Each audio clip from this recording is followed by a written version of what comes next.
Great. Welcome to our Rates Roundtable here on the 29th of September. I'm Dave Courvoisier. This is our third monthly Voiceover Rates and Digital Ad Reform, aka R.A.D.A.R Roundtable.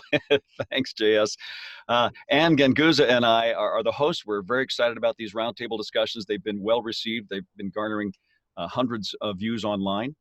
Now, we know we're not going to solve world hunger today, but we hope to get a little closer to examining the fast-paced changes surrounding rates and compensation challenges in the marketplace. And so by putting together an esteemed group like this, we're pretty sure that great information will be shared and we'll all be just a little more wise. So let me introduce our panelists today. We're going to start with Tim Keenan, who is the owner and operations director of Creative Media Recording. It's a full-service audio production company and voice talent. Thanks for being here, Tim.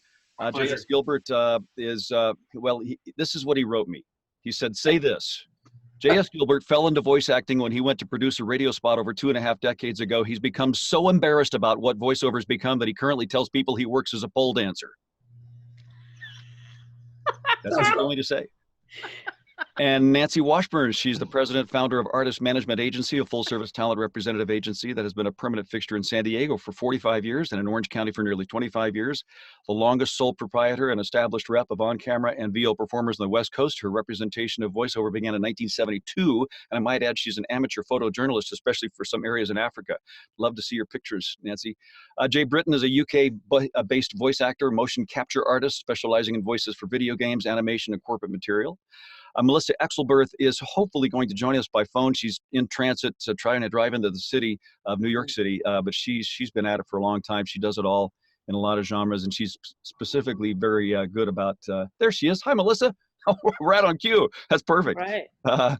She's in the car, and we asked her to come because she's so good about issues involving SAG and AFTRA. Graeme Spicer is here. He's the managing director responsible for much of the recent success at Edge Studio. He's from Toronto. He splits his time between there and New York City. Graeme comes from a long and very impressive corporate career, and he's a successful voice actor as well. And Brad Venable. Hi, Brad. Lives in Dallas, a successful video game voice artist, enjoys success in a lot of other VO genres as well. He's a World Voices board member where he is known as our tech guru. Thanks all for being here today, especially you, Melissa. I know you're working on it because you're traveling.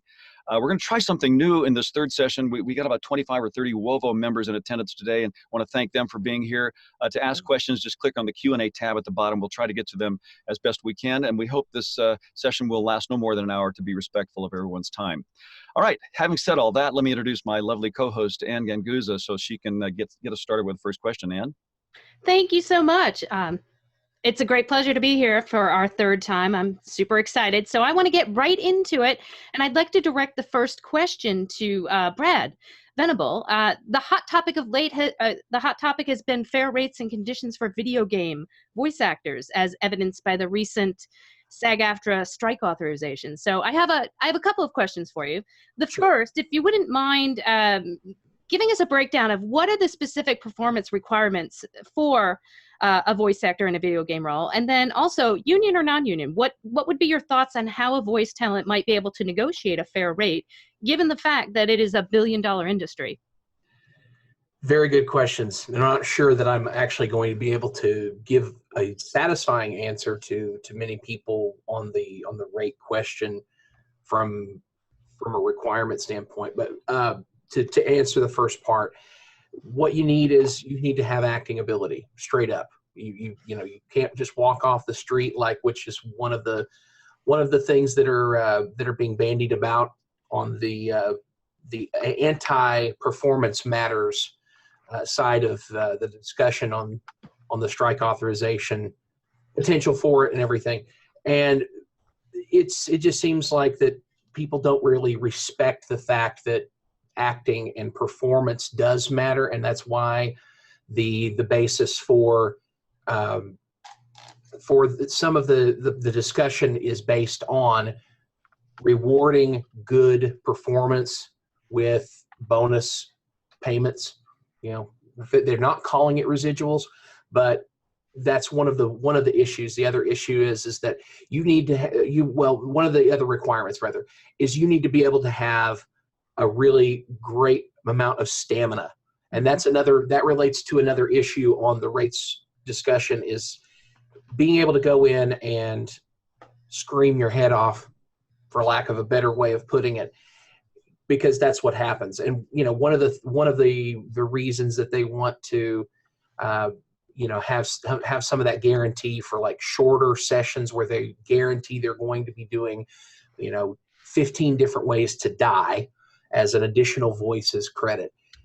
I can go in on, most of the time when I go in on video game sessions, it's going to be on a Thursday or a Friday, because I know for a fact there's going to be a lot of screaming involved, because there's only so many ways that you can originally come up with ways to die or to take impact sounds or exertions.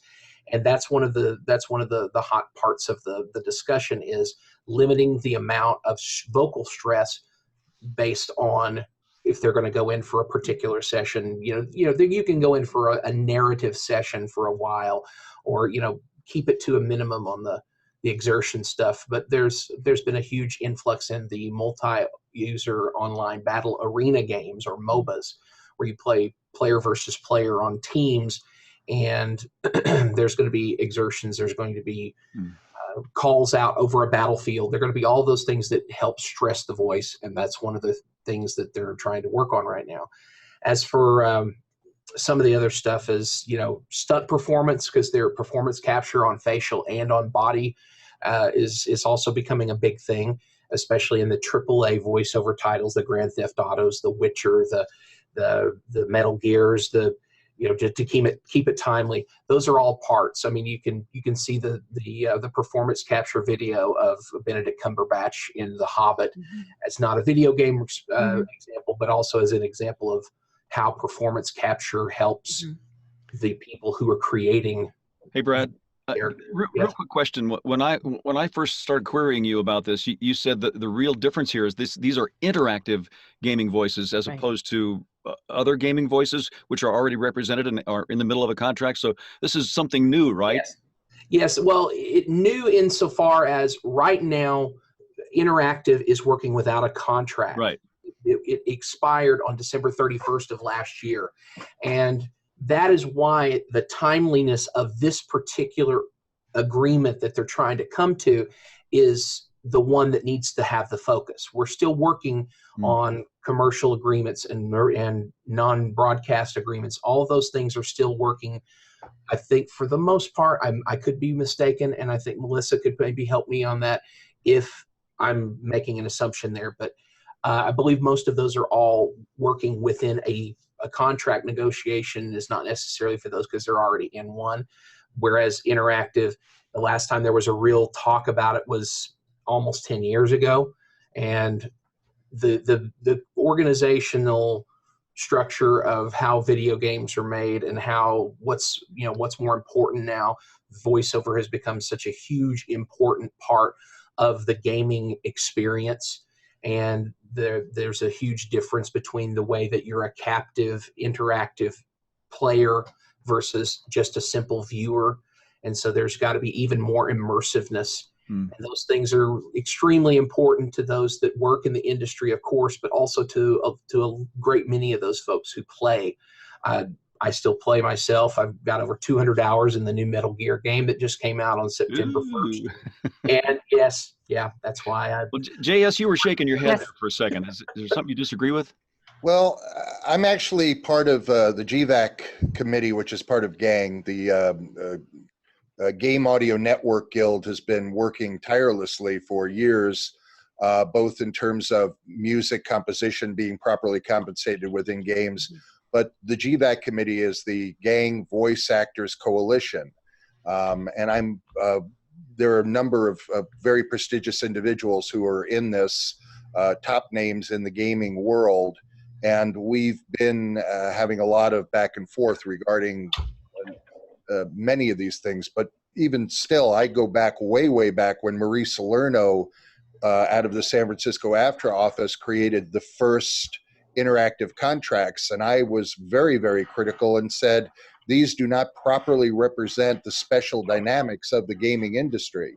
So right now, what most of the people who are producing games under contracts are saying is, why are you not creating scenarios that are going to be more inclusive because right now it seems like only maybe 4% of all the people that produce games out there are taking advantage of the union contract to hire voice talent. So as much as 96% of the games that are being produced. Now, they may not be the top titles, but I can tell you that in award circles, the last 3 or 4 years, very few of the games that were produced under a union contract actually garnered awards for voiceover. They went to non-union games. Yep. So it's an interesting kind of thing. A lot of the top voice talent that I know that are working in games and audio producers are also saying, we would love to think that the value of the voiceover is of prime importance in the game. But the truth is it isn't. It's really about gameplay, it's about the engines, and it's about the overall experience of the gamer. There are a lot of issues that are going on right now, but having done voices in between 300 and 400 games, I can say I'm not somebody who is actually looking towards wanting residuals. I would like the union to look at ways that they can be more inclusive, and that 4% number of union productions in gaming can go up to 10 or 15 or 20% or higher. That's what I would like to see happen. So I'd like to just also ask JS, what are your thoughts about, video games that are being reissued, like older games that are being reissued? Should there, what are your thoughts about rates? Should there be? It's hard to say. I mean, when I started out, basically Atari and a lot of other these companies, I went in and my voice was put in libraries. So for years and years, my voice has been, you hear a guy go, there's a bogey on my back in like every game that has pilots in it. It could be me saying it and there's no compensation. Right. So, I think, again, there's a difficulty that the unions are facing right now. And Einstein said it really well. Everything about us is changing except for the way that we think. And I think my sense is that there has to be a complete change in the thinking that the unions are going to have, or otherwise, when they go into the commercial contracts agreement with the 4As, the 4As are going to pound them into the floor. They are going to make mincemeat out of the unions. People think SAG and AFTRA joined to make them stronger. They joined because they were really having trouble. And don't get me wrong. I love the unions. I love what they stand for. But I do not like I am not in like-mindedness with the people in charge of the unions today. And if you love something, feel free to criticize it and make it stronger.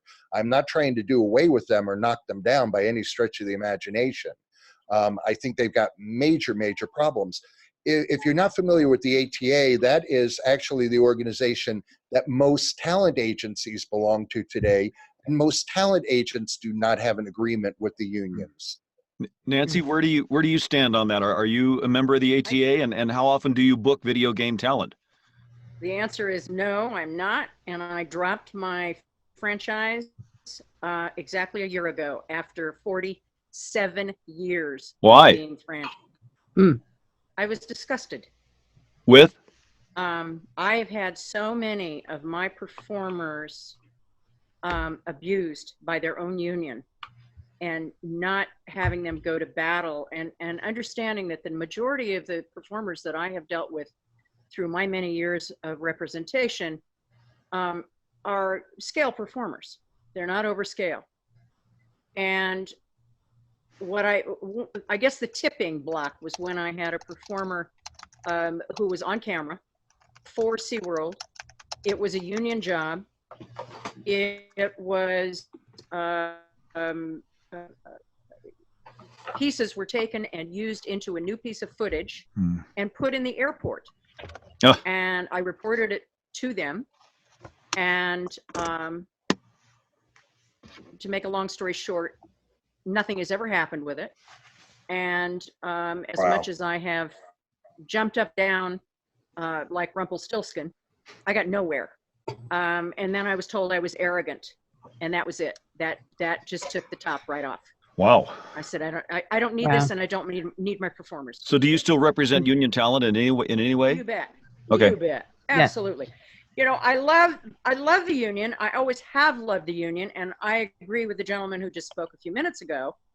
I don't like the current management. They don't have a clue as to what they're doing. They're greedy. It's about who makes money for them for their salaries and their big building, not about the performer.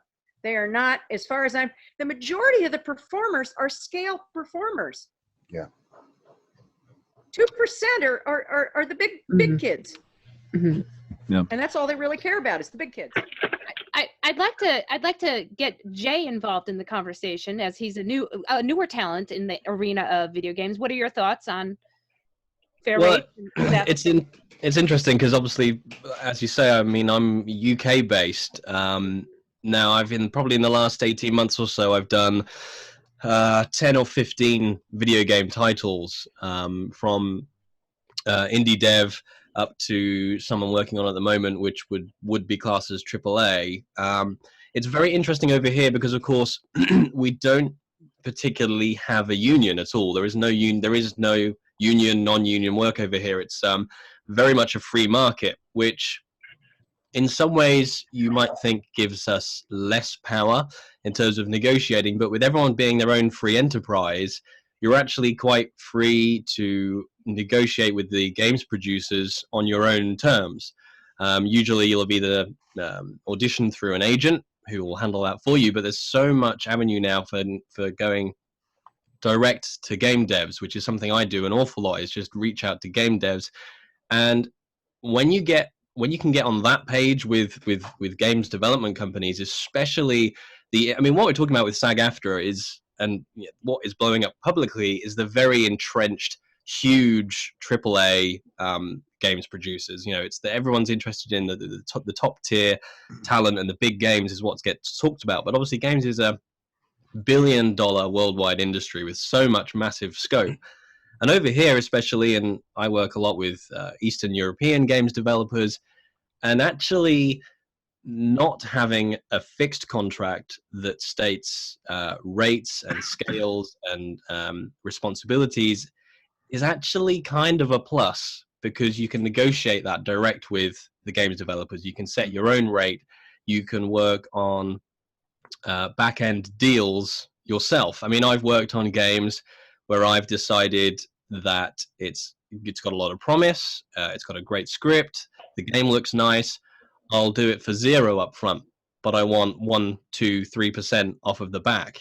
And you can negotiate those kinds of deals, and they're very open to it. So the market works very, very differently over here. In terms of where I stand on SAG-AFTRA, I'm not a big union fan, I'll admit that. Well, I think I agree with the two people that have already spoken in terms of I agree with the idea of a union, but in terms of how they conduct themselves, and what they try to achieve with what they've got, I don't necessarily agree with. And again, I think now reading around, I mean, I'm a huge gamer. I'm a massive, massive gamer. Much like yourself, Brad, I don't have 200 hours on the new Metal Gear Solid because I just don't have the time. I really, really wish I did. But when I read through what they're asking, I think, as I think it was JS who said, I think it just feels like nobody is on the same page. Nobody is up to speed with what the gaming industry is doing at the moment and where it's going to go over the next 5 to 10 years. It feels like they're negotiating old things, and they're negotiating under the belief that they have more power than perhaps they do. They're looking at 4% of work actually going to union. That's a massive amount of work that's going to non-union talent, to non-union work. So for SAG-AFTRA to go to bat like they represent a massive amount of video game work that takes place is perhaps a bit naive. I might offer. And as much as I'm a voice actor specifically for games, I would struggle to agree that we are really the seller behind a game. But the flip side is, if a games company then wants to shout out, as Brad will surely know, like they did with Metal Gear Solid, and they go, hey, we replaced David Hayter with Kiefer Sutherland, well, now you are selling off the back of a voice. So similarly, the games companies can't have their cake and eat it. I'm a reasonable man, essentially. I think, yes, there needs to be change, and especially from a motion capture perspective, because obviously I do that as well. And I think something that is absolutely right is, sorry. Yeah, I was going to ask you about the motion capture aspect because I've seen some of your posts, so I know that you're involved in that. What are special considerations for the motion capture aspect of it? I think absolutely SAG-AFTRA are right in looking at it from a stunt perspective. I mean, one of the things that, and this is a thing as well, I think, where it does need to be taken. I think SAG-AFTRA are right in terms of looking at voice and motion together. One of the reasons I trained in motion capture was because for anyone who's got their eye on the ball, it's very obvious that media forms are converging. Give it long enough, there will be no voice and motion capture. It's all going to be motion capture eventually. It just will. That's simply the way it's going to go with the technology of full body scanning, face scanning. It's the way it's going to go. They did that with The Last of Us. Absolutely, yeah. Videos online. If anyone wants to look, just search for The Last of Us motion capture. I found really, really good documentary if you're into gaming performance. But yeah, I mean, one of the first things I was taught when I trained in motion capture is if you're booked for a voice job and basic motion capture and you turn up and they're asking you to jump off a bridge, there is a responsibility on the performer. And I'm going to say, I'm kind of going to play devil's advocate here. If you turn up, if you're booked for voice work and basic motion capture and you turn up and they go, right, we want you to fly across the zip wire and jump off at the end, and you say yes and get hurt, I'm not saying it's all on the performer, but you have to be confident in standing up for your own rights and go, well, that's not what I was booked for. It's not what you're paying me for, and it's not safe to do that. And nobody, even if you're the new guy in the business, should be afraid of stating quite clearly, that's not what you've booked me for. I'm not doing it. And that's one of the first things you get taught. And any decent motion capture studio will back you. They're not going to get you doing stunt stuff that they're not covered for. It's certainly over here. I mean, I don't know any Wild West motion capture studios that are doing things on the sly, but they don't want the responsibility either. Jay, thank you for your perspective from the UK. Let me just I wanted to try. Can I interject one thing? Yes, Nanci. I am in total and complete agreement. What happens is that if with the studios, if they can get away with it, they will try. The only way that's going to stop is if the performers have a stiff backbone and say, I will do it if you pay me properly. Let's continue this thread about union protections or not with Graeme. Graeme, you sit in a New York City studio. You're quite well versed on the issues of rates and union involvement. Do you wish the union would stand up for more voice actors just outside of gaming or even TV, radio, professional commercials? It seems to me they kind of pick and choose the battles they want to fight. I find the whole situation with SAG-AFTRA frustrating in that, first of all, I really feel that voice actors are second-class citizens right off the start when it comes to SAG-AFTRA, is that we're really the poor cousins to the on-screen people. So we don't get a lot of attention to begin with. And then the voice acting, the voice acting community that does get paid attention to by the union is a very tight group that's almost entirely situated in either New York or Los Angeles. So if you are a voice actor in Chicago, it's pretty tough to really get any protections from the union other than, I guess you can probably hold, union rates. But even then, as Nanci explained, is that, you can bring absolutely blatant transgressions to their attention, and they seem to be fairly subjective with regards to which of those that they're going to pursue and which ones are, we'll let that one slide. That's just not worth our time in order to pursue that one. And, unfortunately, San Diego is not Los Angeles, and therefore, they unfortunately chose not to pursue the one that Nanci brought forward, which to me seems, fairly clear cut. Like, this isn't subtle, and this isn't, subjective, like, oh, I don't know, I could see either way. I mean, that one's pretty blatant. So, well, they also deunionized us. They allowed Clear Channel to come in here to the radio stations, break the contracts. Every station in this town now is non-union. They fired everybody and brought in people for $7 an hour. It's pathetic. The union totally, both SAG and AFTRA deserted a very strong union town and said, no, we're not going to be there anymore. You're now part of Los Angeles. Yeah, it's really hard if outside of Very Los sad. Angeles and New York to get much attention from them. Yep. You know, Totally. we at Edge Studio, we like to think that we're involved in bringing up the next generation of voice actors. You know, there are many voice actors that get their starts with us. And I've had, you know, a number of conversations with SAG-AFTRA in New York. I haven't spoken to SAG-AFTRA in Los Angeles, but I've spoken to SAG Foundation in Los Angeles several times. And we want, you know, Edge believes in what the union stands for. We think that anything that is going to lead to a better career for voice actors, that's going to ensure that they get paid appropriately, that's going to ensure that they have employment opportunities. We're all on the same page here. What's frustrating is that for whatever reason, SAG-AFTRA seems to have little interest in the upcoming group of voice actors.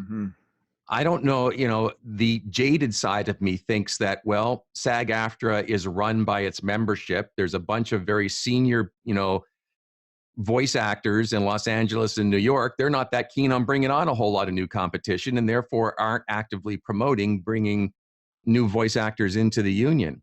And of course now, you know, 25 years ago, there was no such thing as a non-union voice actor making $150,000 a year. That didn't exist, right? Yep. Now, there Absolutely. are Yeah. hundreds, probably thousands of successful non-union voice actors who really don't have the option they don't have the option of joining SAG-AFTRA, because the minute that they do, they have to completely, you know, turn their back on the clients that have, you know, put food on their table and put their kids through college for the past 15 years. Yeah. So there's no ability really for actors who have had success in the non-union world, which almost everybody starts in now. You don't jump from waiting tables into becoming a SAG-AFTRA actor and doing national, you know, radio spots for, you know, a big insurance company. It doesn't happen like that anymore. Yeah. So I find the whole They've also stopped organizing. I find the whole SAG-AFTRA thing incredibly frustrating. We want to promote. We think that actors should aspire to union membership. I want to compete against the best actors in the world. I want to compete on the best projects in the world, and I want to get paid really well. I hear about these, you know, $150,000 paydays, and I want those jobs too. And I try and convince our students that they should too. But man, it's becoming a harder and harder sell to talk about SAG-AFTRA in these, you know, this is what we all should aspire to, when every time I've tried to reach out to SAG-AFTRA, I want them to, we have a class in our new upcoming curriculum about SAG-AFTRA and union versus non-union work. And I've invited SAG-AFTRA to participate in developing the curriculum for that class. Right. Or, I mean, heck, they can come in and they can deliver the class. I would love that. We've tried, and we've invited, tried time and again to get SAG-AFTRA representative here on our panel, and we just keep getting, you know, thanks. Well, thanks. Thank you. Yeah, exactly. And the other big example is, you know, the union thinks that online casting sites are the devil, and that they are killing union work. Yeah, but what are they doing about it? Well, I don't, but the thing is, the online casting sites, both of them, and I know this because I have conversations with the people at the online casting sites, with the executive management teams there. They've reached out to SAG-AFTRA and have continually over a period of time to try and engage them, and SAG-AFTRA won't even return the calls. Really? Wow. Graeme, I have almost 100 clients that I have worked for in my history who were producing under union contracts pop up in the last 3 or 4 years with non-union projects. And a lot of them just seem to be at a point where they say, we don't need to spend $30,000, $40,000, $50,000 for a guy to work for an hour and have a spot run for 6 months to a year, when we can just offer it at $500 for a session fee and $1,000 buyout if they keep working. And this seems to be what's happening. And rather than trying to go to these people who produced under union contracts and say, how can we work with you? Because I have been in management. I come from an advertising background, and I have friends in the 4As. They have tried to shut them down. They've tried to picket them. They've tried to do all kinds of things that have just driven our business in the United States to Canada, to Australia, to New Zealand, to elsewhere.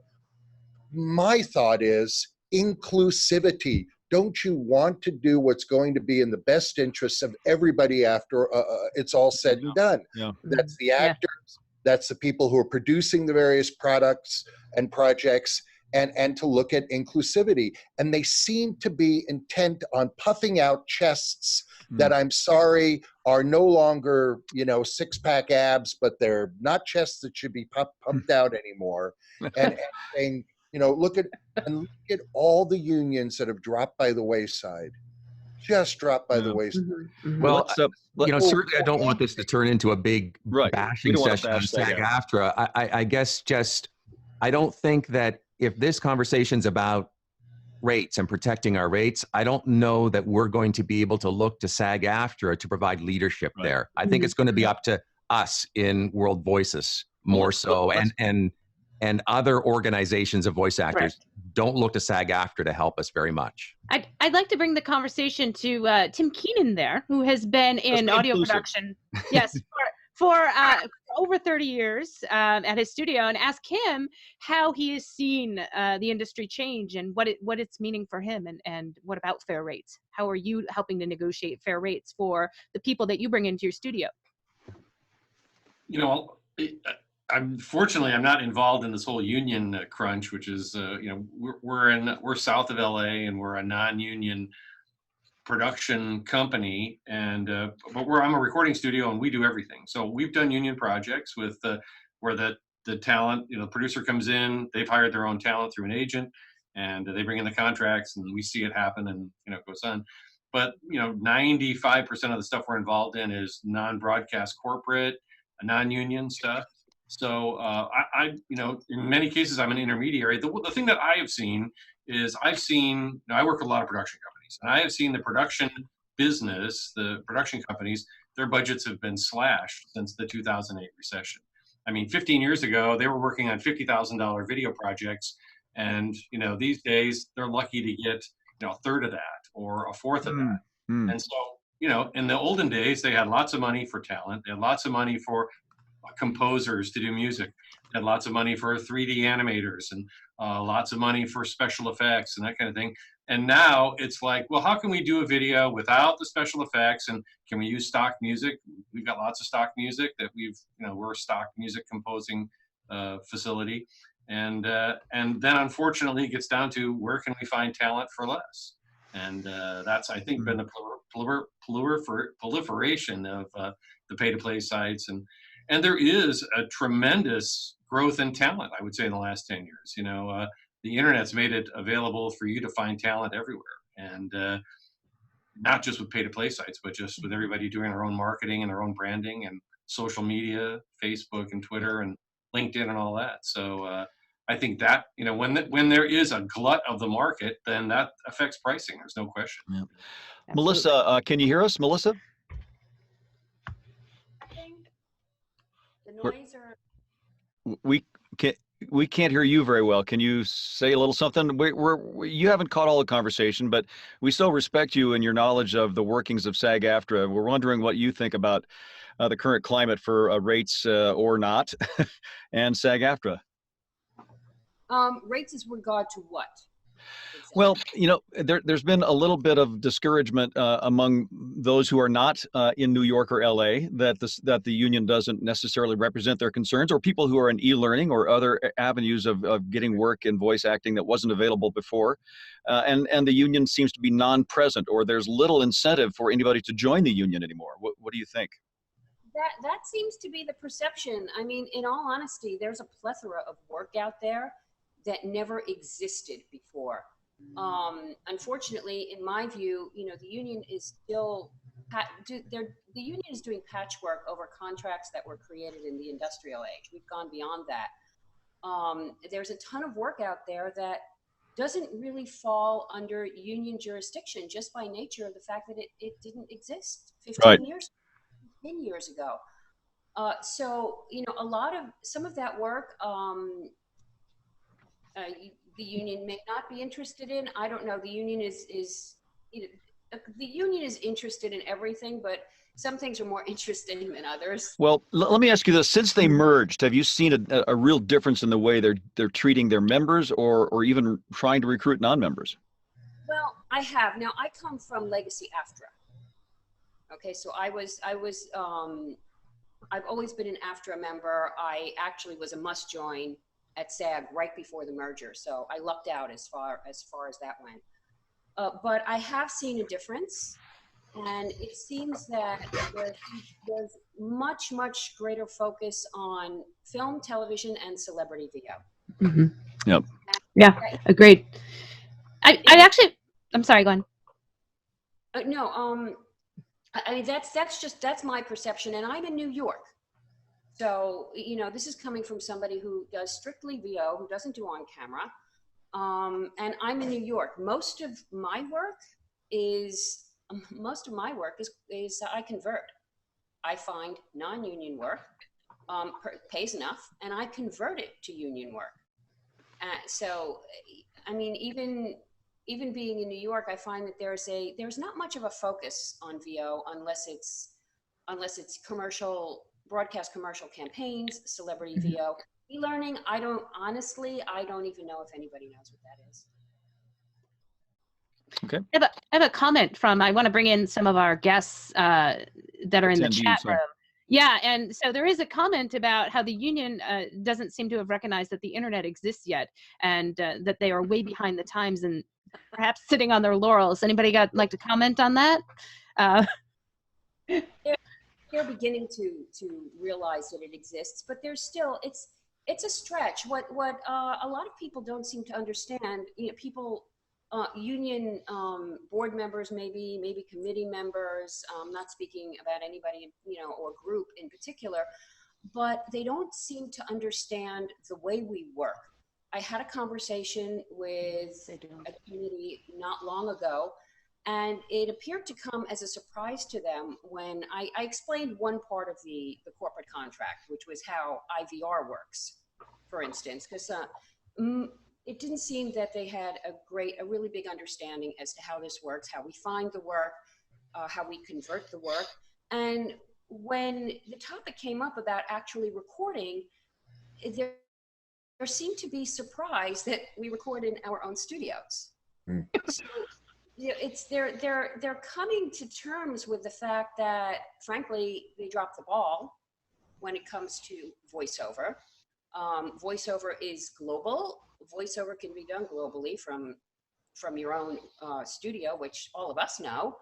And they're finally beginning to realize that they don't know the paradigm. They don't know how this works. And that's something that's going to have to be tackled. Well, They've always been that way. It took them forever to develop a web page. It took them forever to get online. It took them forever to get their contracts online. You were forever having to call and ask for the update on rates and the update on this because they weren't online. It may be a scenario of too much, too late, too little. It's possible. Yeah. They did start off, their reason for coming into being was not to support an independent contractor. It was really to support the day workers that were being dealt with poorly by the studios. You were owned by a studio back then. Yeah. And to a large extent, they are still really very much involved with things like television and films, and that's where they're making a lot of their money. Although right now, because of the broad nets and the crowdsourcing for things like commercials and things like that, they are kind of having a heyday with individuals coming in, paying huge amounts to join the union and then disappearing, because that is kind of representative of almost pure profit for the unions. They have recently created an online tool that allows for people to go in and get a fairly good idea of how much it will cost them on a production to hire individuals, including health, pension, and welfare. They do now allow for us to pay our dues online. So there are ways they're trying to play catch up. Will they ever be any organization out there that's doing bleeding edge or cutting edge, or that you're going to marvel at for their 21st century mentality? I don't think so.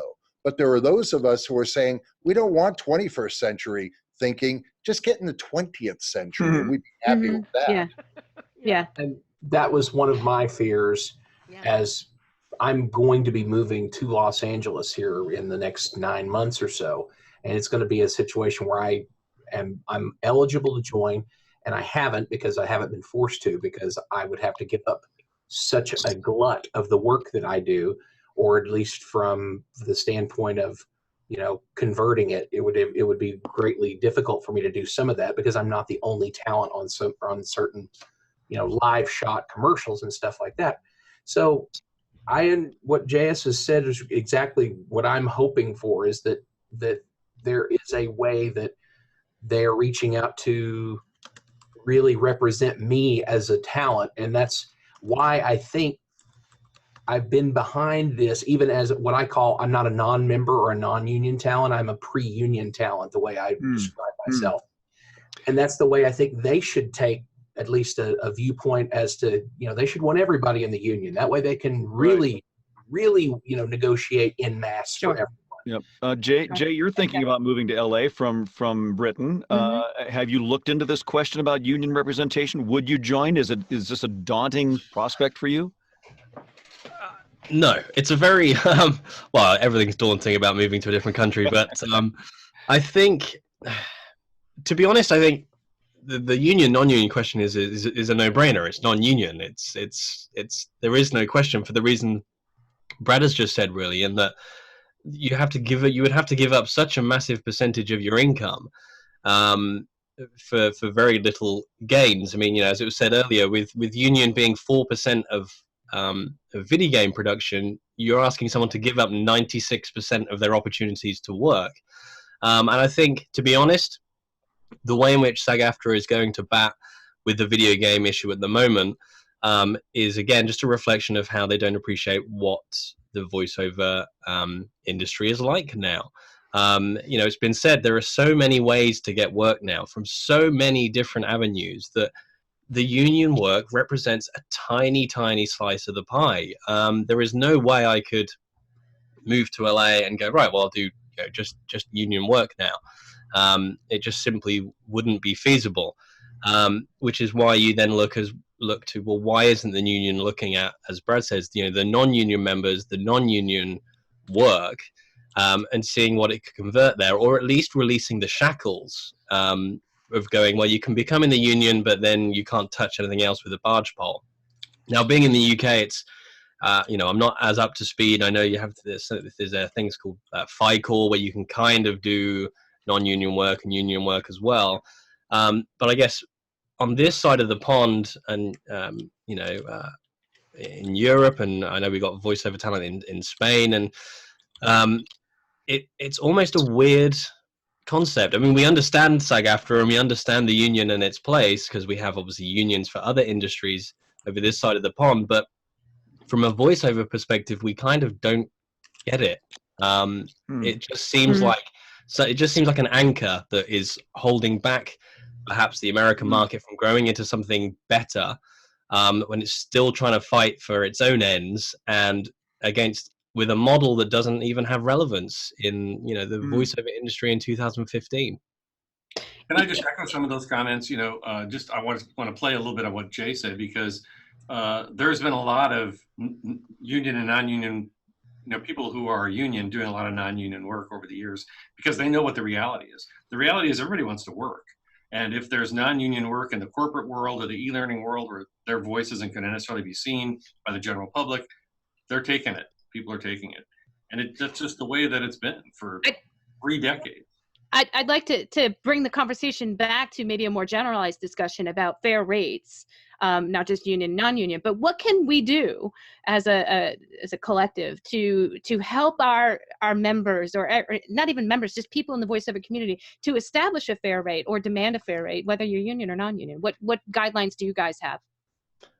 I'm going to be, I'd like to jump in on that because I wouldn't say I have a weird view. I have perhaps a slightly different view to most, in that I think one of the things we need to stop doing, and I don't see everyone doing this. I mean, you see rates discussed everywhere, and a lot of Facebook groups. What I think part of what we need to stop doing is, as ourselves, we need to understand and appreciate that the industry has changed, and that demanding, I'm trying to think of the right analogy here, but demanding £500 for a corporate video for client A is the same as demanding £500 from a corporate video for client B, because that's what a fair rate is for 3 minutes of corporate. So I think one thing we have to get over is almost my voice is worth £500 for that, I don't care who you are attitude of that's what a fair rate is. I think what we need to appreciate is how the economics of the industry has changed with the advent of the internet. You know, so much work out there, so much talent out there. I think what's key isn't trying to get the same rate for everything. It's getting a fair rate for what the job is.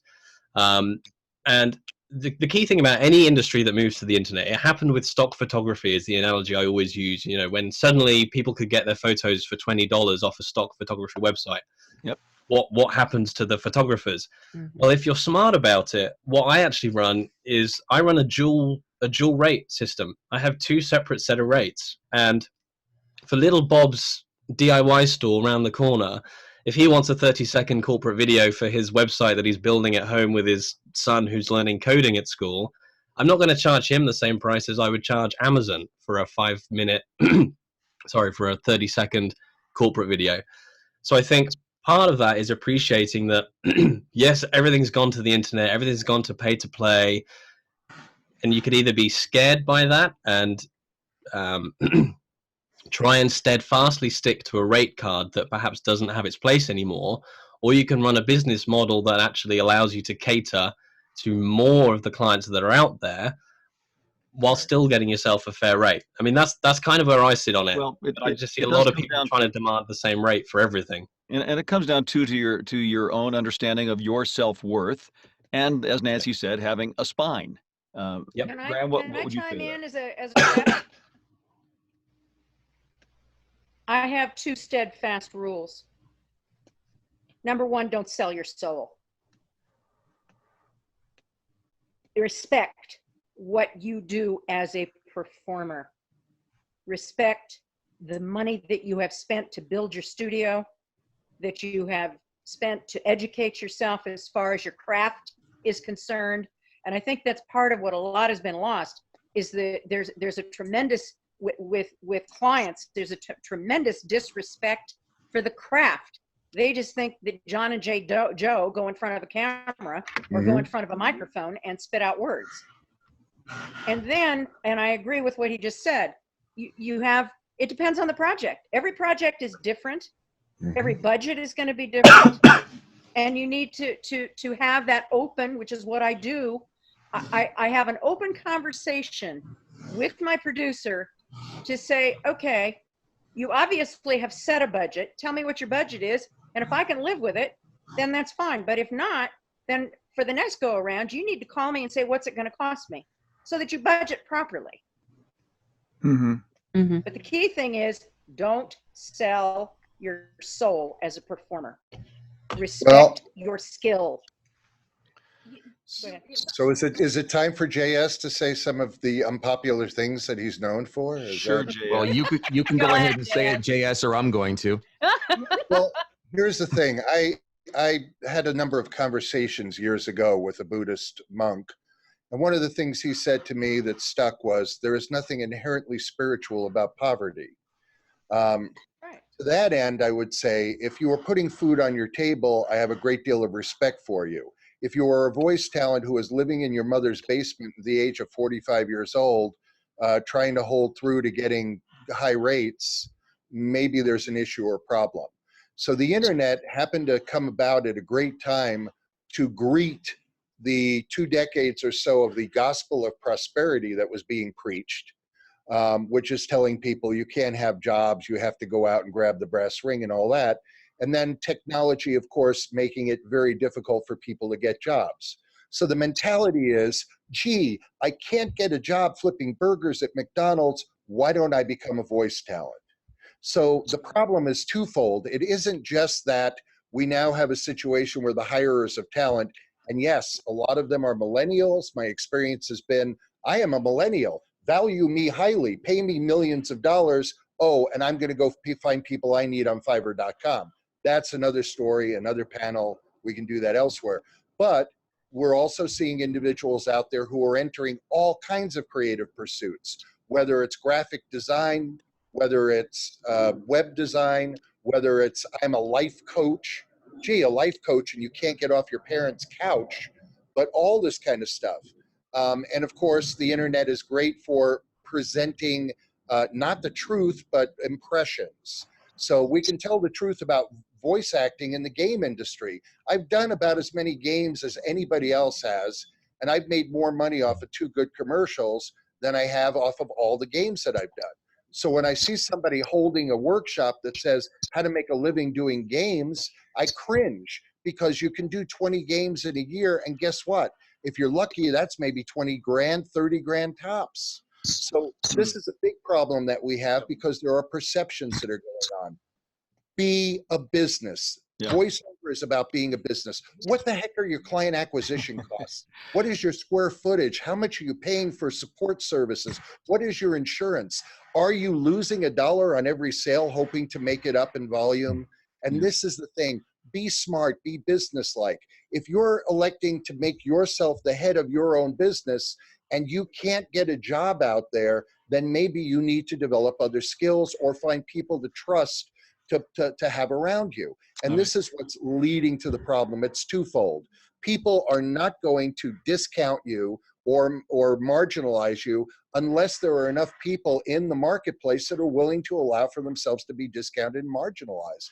And I've heard from people constantly for the last 10 years, oh, they'll disappear, they'll go away. Guess what? They're not. They're just clogging up the waters. And this is a real issue that we have right now. So I say, look at your own business. If it does not cost as much money in client acquisitions for me to get a client that hires me to do 500 jobs in a year as it does to hire 500 clients or have 500 clients hire me each to do 1. How much does that worth as a discount in terms of pricing or whatever? You have to have a good understanding of how your business runs.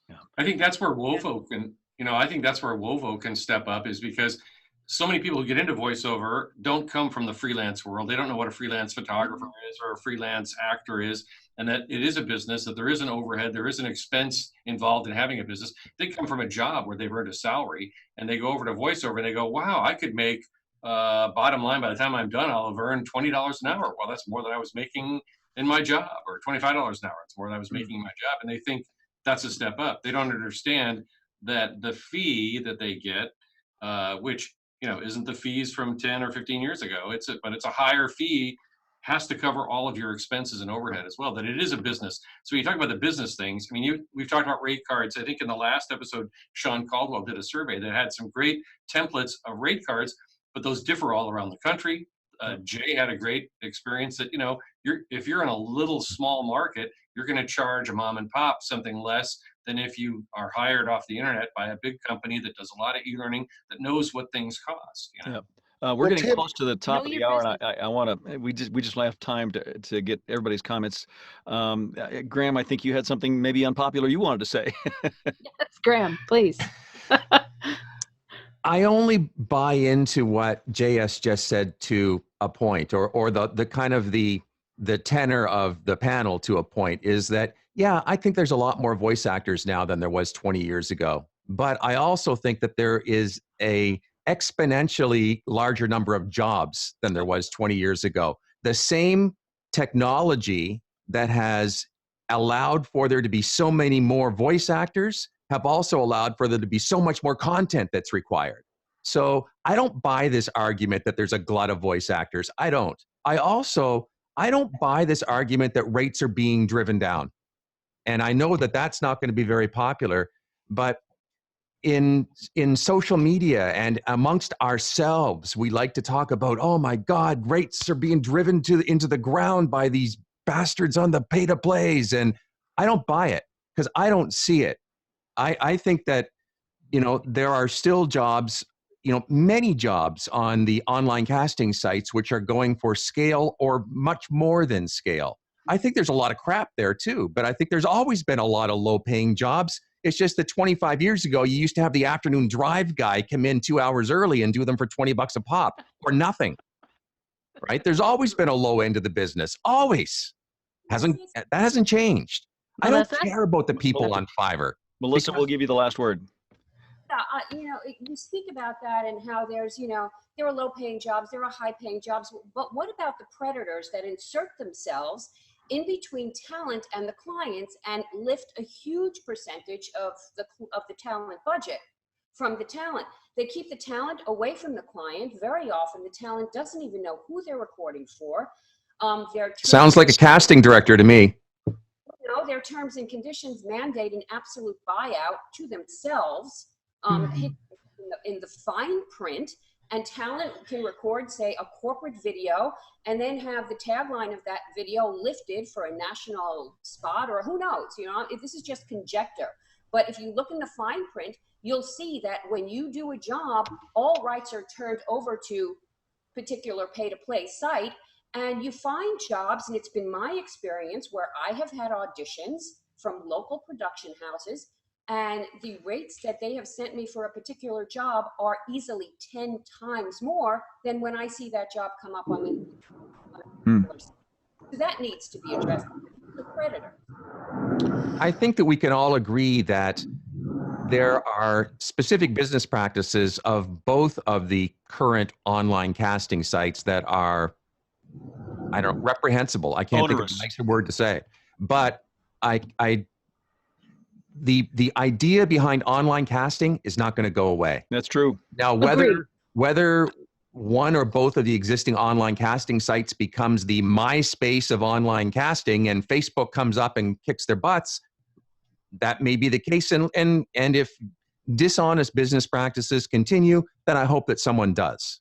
Mm-hmm. But let's not cloud the specifics of our anger around this particular online casting site, which is absolutely valid. I'm not taking anything away from that. But let's not allow our anger around the specifics of this one company's business practices cloud our judgment around online using online platforms in general to help us sell what it is that we sell. Okay. There are dishonest everybody in terms of acting, from the actor who misrepresents themselves all the way up to people who want to teach this and don't know what they're doing. And so to really vilify any particular group across the board for the actions of one, I think is really irresponsible, completely irresponsible. And if you have an issue with one particular individual or somebody out there that is doing something that is problematic, then I think your issue is specifically with them, and really you owe it to make sure that does not wash off or create issues for other people that may be out there that are doing the best jobs they can, trying to represent themselves ethically and do it in a quality way. And if I can just say that we're all representative. I mean, we do have discussions, and we're all responsible for the image of the industry. And I think that we all need to really take a close look at how we, project our images onto that industry. Guys, it's been an hour, and I'd love to continue. Let's have you all back sometime. Yeah. I want next month. I want to thank I really try to keep this to an hour so it can be manageable for people not only involved in it, but who are watching it later. So Melissa Exelberth, thank you for your great effort to be part of this. Nanci Washburn, thank you. J.S. Gilbert, Graeme, Jay, Brad, Tim, Anne, thank you. All of you so much for contributing to this conversation today. And the wonderful Dave Courvoisier. Well, he's just a hack. Absolutely. I'm going to Thanks, stop this everybody. recording now. Thank you all for being here.